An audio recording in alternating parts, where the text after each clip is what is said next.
আমি আব্দুল বারে বাবলু। আমি উপকূলীয় পরিবেশ রক্ষণ দলের একটা মুভমেন্ট নিয়ে কাজ করছি আমরা সুবর্ণচরে।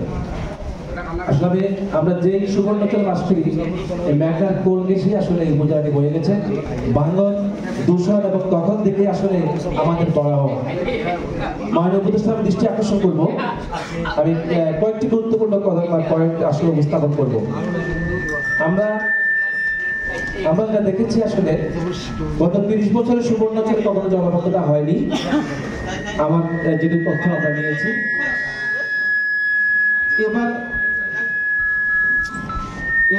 এবার আসলে আমরা যা দেখেছি আমাদের সুবর্ণচরে আসলে জলাবদ্ধতা হয়েছে জোয়ারের পানি নয়, এটা বৃষ্টির পানি আটকে গিয়ে সুবর্ণচরে জলাবদ্ধতার সৃষ্টি হয়েছে। আমাদের কৃষিতে বড় ধরনের ক্ষতি হয়েছে। আমরা দেখেছি সুবর্ণচরের প্রায় খালগুলো মুখগুলো বন্ধ এবং পুনর্খনন করা হয়নি। যেগুলো বিএডিসি পুনর্খনন করেছে নাম মাত্র আমি বলবো, এক ধরনের আমাদের সাথে প্রতারণা করা হয়েছে। খালগুলোর মাঝখানটা পরিষ্কার করা হয়েছে, মুখটা খুলে দেওয়া হয়নি। বেশিরভাগ ক্ষেত্রে এমনটা হয়েছে। আমরা কিন্তু এবার নিজস্ব উদ্যোগে কয়েকটি স্বেচ্ছাসেবক সংগঠনকে নিয়ে 52 কিলোমিটার খালের জংলা পরিষ্কার করেছি, যার কারণে সুবর্ণচরে দ্রুত পানি নিষ্কাশিত হয়েছে। মাননীয় উপদেষ্টার কাছে আমি দাবি করবো, সুবর্ণচরের খালগুলো যদি খুলে দেওয়া হয়, পুনর্খনন করা হয়, তাহলে সুবর্ণচরে কখনো জলাবদ্ধতা হবে না। এই নিশ্চয়তা আমরা আপনাকে দিতে পারি। এই নোয়াখালী সদরের পানি কিন্তু সুবর্ণচর হয়ে মেঘনায় মিশে যায়, আর আমাদের পানিগুলো মেঘনা এবং বুলবা নদীতে মিশে যায়। সেই জায়গায় আমাদের খালগুলো যদি পুনর্খনন করে দেওয়া হয়, তাহলে আগামী দিনগুলোতে আমার মনে হয় সুবর্ণচরের মানুষ কখনো কৃষি এবং জলাবদ্ধতার আওতায় পড়বে না। আমরা বর্ষায় যেমন পানিতে আসলে ডোবার আশঙ্কা করি, ঠিক তেমনি আমরা শুষ্ক মৌসুমে শুকিয়ে পানির জন্য আমাদের হাহাকার যায়। এখানে আমাদের অনেক গণমাধ্যম কর্মী আছে, সবারই আসলে নজরে বিষয়টি আছে। আমরা অনেক সংবাদ করেছি। আমাদের সুবর্ণচরে শুষ্ক মৌসুমে যে শুকিয়ে পানির যে বিশাল সংকট, আমরা এটা গত 5 বছর ধরে সবার দৃষ্টি আকর্ষণ করে যাচ্ছি, কিন্তু আসলে কাজের কাজ কিছু হচ্ছে না।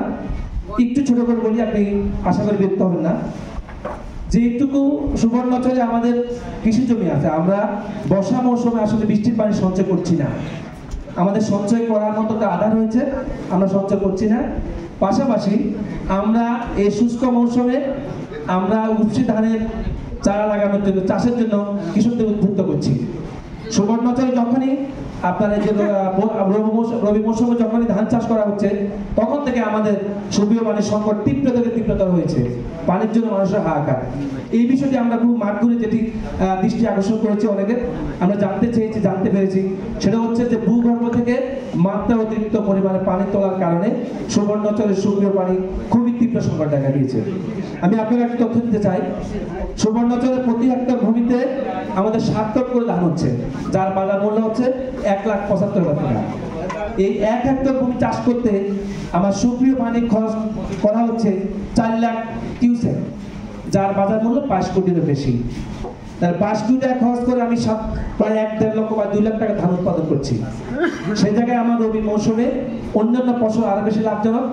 যদি আমাদের কৃষকদেরকে আরো লাভজনক ফসলের দিকে, যার পানির সেচ কম লাগে এবং চাষের দিকে উদ্বুদ্ধ করা যায়, আমরা উপকৃত হব। একটু আপনাকে বলি, আমাদের দক্ষিণ সীমানা ঘেঁষে যে মেঘনা যে লেকটি রয়েছে মরাখাল, সেটি দূষণ এবং দখলের কবলে। এই নদীটিকে গলা চিপে হত্যা করা হচ্ছে। আমি বলবো এখানে এখন আর জোয়ার ভাটা হয় না। প্রায় 1000 ফিট চওড়া এই নদীকে এখন 400 ফিটের মধ্যে নিয়ে আসা হয়েছে। ভূমিকে করা এই নদীকে নাল জমি দেখিয়ে বন্দোবস্ত নেওয়া হচ্ছে। এই বিষয়টি আপনার দৃষ্টি আকর্ষণ করবো, নদী কিভাবে নাল জমি দেখিয়ে তারা বন্দোবস্ত নিয়ে যাচ্ছে, সেখানে বসত বাড়ি করতেছে, খামার করতেছে। আপনি যদি কখনো আপনার যাওয়ার সুযোগ হয়, আপনার লোকদের পাঠানোর সুযোগ হয়, আমি এই বিষয়ে সহযোগিতা করব। আমাদের ওই মেঘনা খালটা যদি পুনঃখনন করে এই 12 কিলোমিটার খাল যদি বৃষ্টির পানি সঞ্চয় করা যায়, হাতি এবং সুবর্ণচরের প্রায় 1 লাখ হেক্টর ভূমিতে চাষ সম্ভব হয় রবি মৌসুমে। এটা আমাদের জন্য খুবই একটা উপকার হবে বলে আমরা মনে করি, সুবর্ণচর এবং হাতিয়া। আর নদী ভাঙনের যে বিষয়ে আমাদের সুবর্ণচর নদী ভাঙনের কবলে দীর্ঘদিন থেকে আছে। আমরা নদী ভাঙন এলাকা বারবার গিয়েছি, অনেক সাথে কথা বলেছি। জোয়ার পাটে আসলে আমাদের এই নদী ভাঙছে। সেই জায়গায় যখন জোয়ার আসে, সরাসরি কিনার ঘেঁষে পানিটা উপচে যায়। এর কারণ হচ্ছে নদীতে ছোট ছোট ডুবচর রয়েছে। অনেকে বলক বাদ দেওয়ার কথা বলে, এটা আসলে বাদ দেওয়া যায় কিনা বা যাওয়া যায় কিনা এটা আমি আসলে ওইটুকু বলবো না, ওটা খরচের বিষয় আছে। এইটুকু বলি, যদি নদীর মাঝখানটা বুকটা ছিঁড়ে দেওয়া যায় তাহলে নদীর যে গতি জোয়ার ভাটায় এটা সরাসরি নদীর মাঝখান দিয়ে যাবে এবং কিনার ভাঙাটার আশঙ্কা খুবই কম বলে মনে করে যারা স্থানীয়রা আছে, বিশেষজ্ঞ মহল আছে, তারা এই বিষয়টি খুবই মনে করে। আর একটি বিষয় হলো আমাদের এই সুবর্ণচর দক্ষিণাঞ্চলে বিশাল একটি বনভূমি রয়েছে, আর ছিল এক সময়, এখন ছোট হতে হতে সামান্য জায়গায় এসেছে। বিএডিসির পাশে একটি ছোট রিজার্ভ বন রয়েছে, ওটি দখলের কবলে আছে। যদি ওটি দিচ্ছি স্যার, শেষ করতে 10 সেকেন্ড স্যার, শেষ করে দিচ্ছি। আর হচ্ছে সুবর্ণচরের মানুষ বসত বাড়ি এবং কৃষি জমির মাঝখানে ইটভাটায় আমরা অতিষ্ঠ। যেহেতু আপনি পরিবেশ নিয়ে অনেকদিন কাজ করেছেন, দায়িত্বে আছেন, এখন আমরা এই অবৈধ ইটভাটাগুলো উচ্ছেদ চাই আমাদের ফসলের জমি থেকে। সবাইকে ধন্যবাদ।